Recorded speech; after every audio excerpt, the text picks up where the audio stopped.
স্বল্পোন্নত দেশের তালিকা থেকে উত্তরণকালীন সময়ে কর আদায় ও নিজস্ব সম্পদ বাড়াতে হবে। সকালে সাংবাদিকদের সাথে ভার্চুয়াল আলাপে পরামর্শ দিয়েছেন বেসরকারি গবেষণা সংস্থা সিপিডির সম্মাননীয় ফেলো ডক্টর দেবপ্রিয় ভট্টাচার্য। উন্নয়নশীল দেশে উত্তরণের ফলে রপ্তানি আয় কমার আশঙ্কা থাকলেও বিদেশি বিনিয়োগ বাড়বে বলে আশা করেন তিনি। 2026 সালে স্বল্পোন্নত দেশের তালিকা থেকে পুরোপুরি বের হয়ে যাওয়ার সুপারিশ পেয়েছে বাংলাদেশ। এলডিসি থেকে বের হলে সবচেয়ে বড় সমস্যায় পড়বে রপ্তানি খাত। কারণ এলডিসি হিসেবে বাংলাদেশ বিভিন্ন আন্তর্জাতিক সংস্থার আওতায় শুল্কমুক্ত বাণিজ্য সুবিধা পায়। 2026 সালে এসব সুবিধা বন্ধ হয়ে যাবে।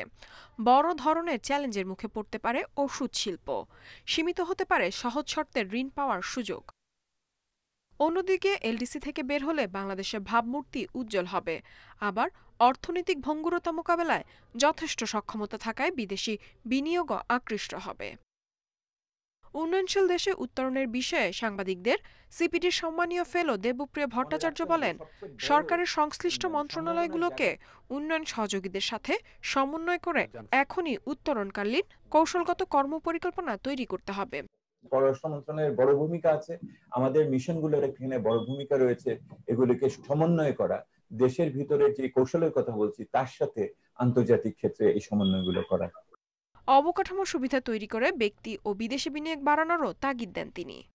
যেই কারণে আমাদের এগুলি সাহায্য দরকার, সেই কারণগুলো কিভাবে দেশের ভিতর দূর করব। কৌশলের মূল জায়গাটা হতে হবে দেশের ভিতরে, ডোমেস্টিক রিফর্ম, অভ্যন্তরীণ আপনার বিভিন্ন সংস্কারের বিষয়।